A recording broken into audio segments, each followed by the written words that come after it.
Hello everyone, today we're going to be looking at the PS5 and the Xbox Series X. I've had both of these for quite a while now and I wanted to share my honest experience with both of these and hopefully I can help you make a decision which one is the right one for you. So let's start with the outside first.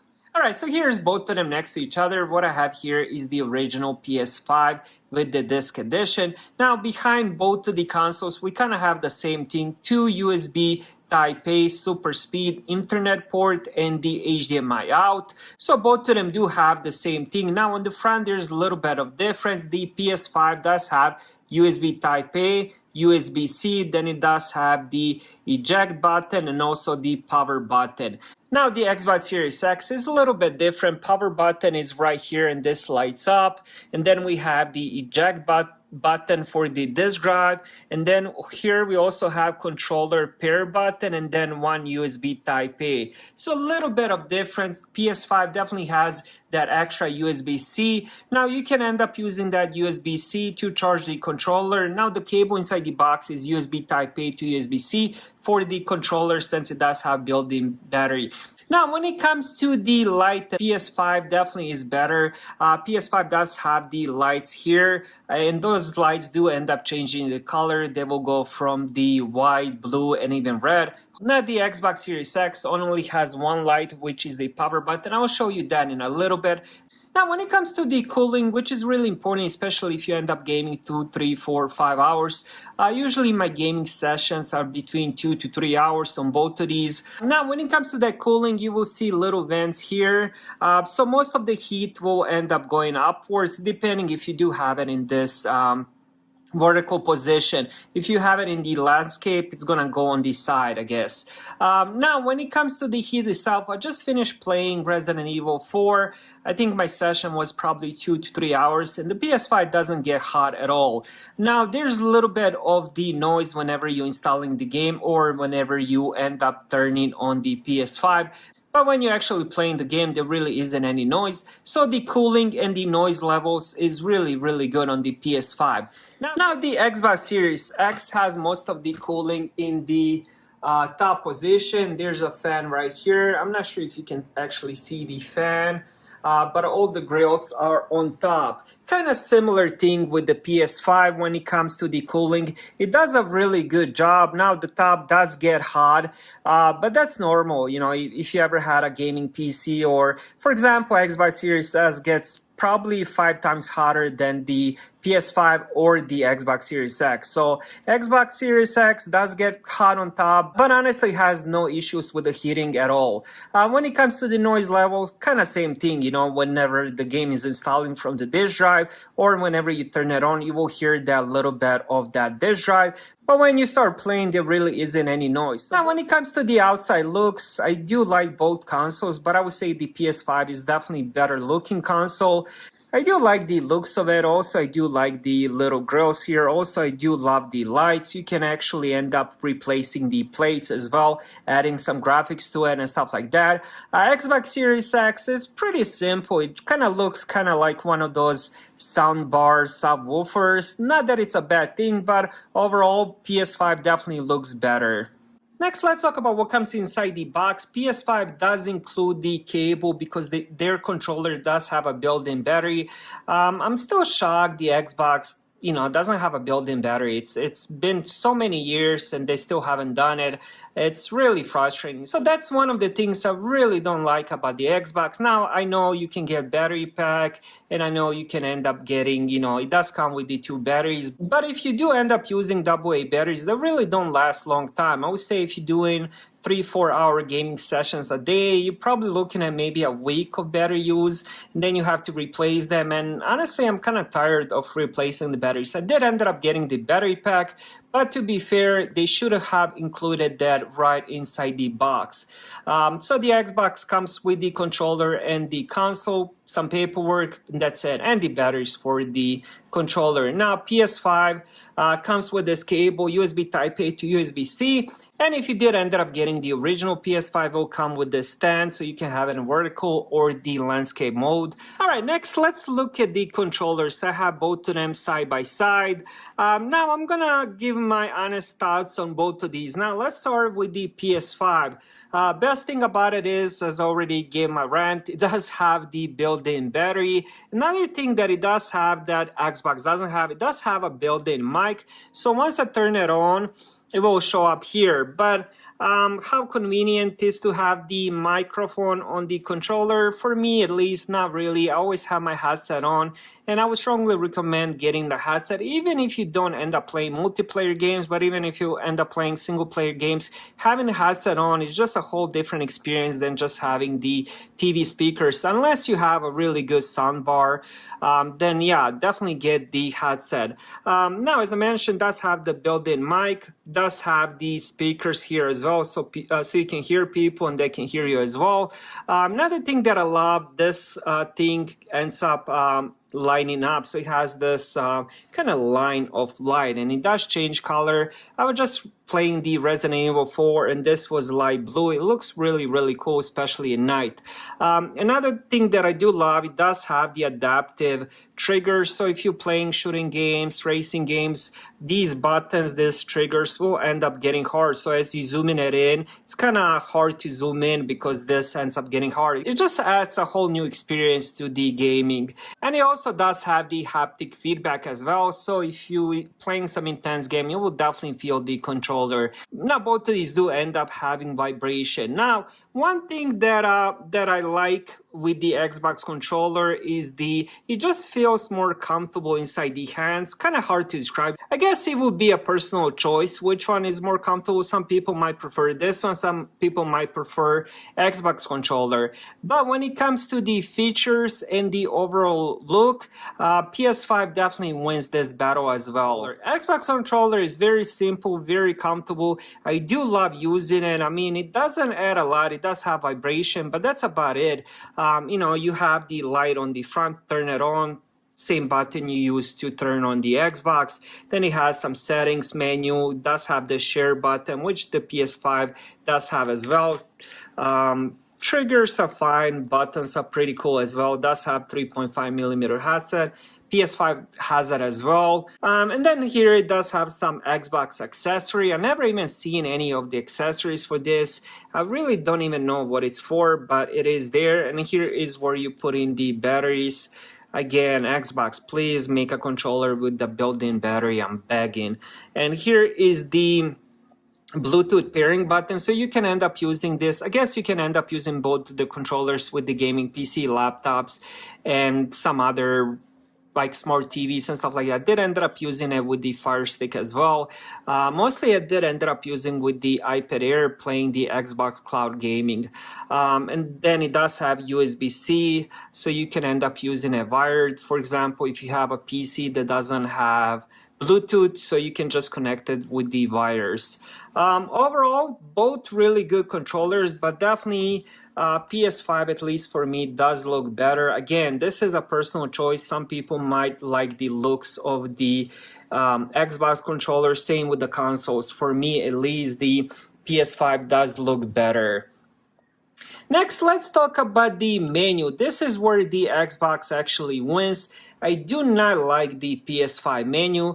I'm not saying it's bad, but compared to the Xbox, which I'll show you in a little bit, I think the PS5 home screen menu, whatever you call it, it's just a little bit lacking. Actually, I grabbed the wrong controller, but let me show you that. So here to the right, you have all the games that you ended up playing recently. Matter of fact, it's all the games.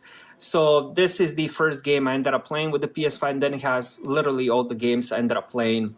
And then if we scroll to the bottom, there's some new stuff that's available, friends, trophies, and stuff like that. And then you keep scrolling down, it will be news, and then some news from the PlayStation, and then some community videos and stuff like that. Then it does have the PlayStation Store and the PlayStation Plus. And then here on top, there's a media section. So if you do have some different apps like Disney, Netflix, there's a bunch of them. You can end up seeing some stuff from those apps. I haven't logged in with any of the apps. Honestly, I just use PS5 for gaming. I don't use it for apps, music, and stuff like that.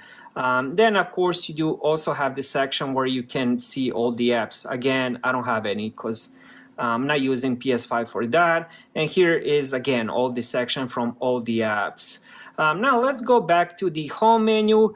So for me at least, PlayStation home screen is really not that interesting, but it doesn't really bother me. As I just literally said, I just use PS5 to play games, so I will pop in a game, get on the game and play. That's it. I mean, I don't need a really good menu, but since we're doing a little bit of comparison between the two, I would say the Xbox definitely looks better. I'll show you that in a little bit. Now let's talk about the storage before I switch to the Xbox. All right, so here is the storage, and as you guys can see, my storage is full. So for the next installation of the game, I would have to delete one. Now the PS5 Slim does come with, I believe, 180 gigabytes more. So what can 180 gigabytes give you? Now let's check some of the games I do have. So PS5 does come with the Astro's Playroom. Now Resident Evil Village 31.5, then we have Uncharted 60, almost 69, Returnal, Marvel's Miles Morales 40 gigabytes, then we have Ghost of Tsushima 60, Star Wars 150 gigabytes. So Star Wars is probably the biggest game I've seen so far. Then we do have The Last of Us, which is an amazing game. I definitely recommend that if you do have PS5. 67 gigabytes, and then we have Resident Evil with the 64. Now I only have 8.2 gigabytes available. Now, if I did have that PS5 Slim, if my math is correct, I will have around 180, 190 gigabytes available. Now, good thing about the PS5, which again, Xbox doesn't have, it's so easy to do the storage. Now, here is some of the other options. So you have USB extended storage. Use a USB drive. So you can literally use a USB drive or the USB storage to move games. Now, you can play the games off of that storage, but what I can do right here is if I plug in external drive, I can end up moving some games. Like for example, I can end up moving, well, I guess depends how big the storage is, but I can end up removing, for example, Last of Us. If I don't plan on playing it in the next 2-3 months, I'll just move it to that storage, and then 2-3 months from now, I can move it back on the PS5 and play it. So that's really easy, and external storages are very budget friendly these days. Another thing you can do, you can install the hard drive into the PS5. It does have available slots, so you can do that as well. Then that probably takes 5-10 minutes if you tech savvy. If you're not, there's a lot of videos, so it's really easy to install that as well. Next, let's switch to the Xbox. All right, so here we go with the Xbox Series S. This is how it looks once you do end up setting it up and turning it on. Now on top, you do have my games and apps. This is where you can see all the games you have, digital, all the ones you ended up playing, also the games from the Xbox Live and stuff like that. Then the next one is the store. Then we have the Game Pass, search, and the settings. And then on the bottom, we do have all the recent games I ended up playing. Then we can browse the store, recently added on the Game Pass, friends and community, games we picked for you, day one releases, and then we have featured events. And then here again, we do have quite a lot of different apps as well. Watch and listen, featured Game Pass deals, leaving soon from the Game Pass, replay treasures, game demos, and then you can customize the whole front menu, add the stuff from the favorite games. So for example, if I want to add something from the Hogwarts, all I have to do is just add to group or add to home. So let's add it to the home. Now let's check that section. So here is that section, Hogwarts Legacy. This is where I can see all the achievements, different videos from the communities, and so on and so on. If I don't want to use it, I can just remove it. So it's pretty easy to customize the Xbox Series X. Now let's check the section for the games. Here is some of the games I do have. Now I don't have a lot of games installed right now. I ended up playing quite a lot of time on the Hogwarts Legacy, but here is some of the apps. Again, I don't use apps. Xbox, PS5 is just for gaming for me. And then here is some of the full library, all the games that I ended up getting over the years. Even the Xbox 360 games will show up here, so you can end up playing those as well. Alright, so here is the storage. Now, if you remember from the PS5, there was only about 670 gigabytes available. Now, the Xbox Series X does have the little bit bigger storage. So here we do have 802 gigabytes available. So that's a little bit of difference between the two.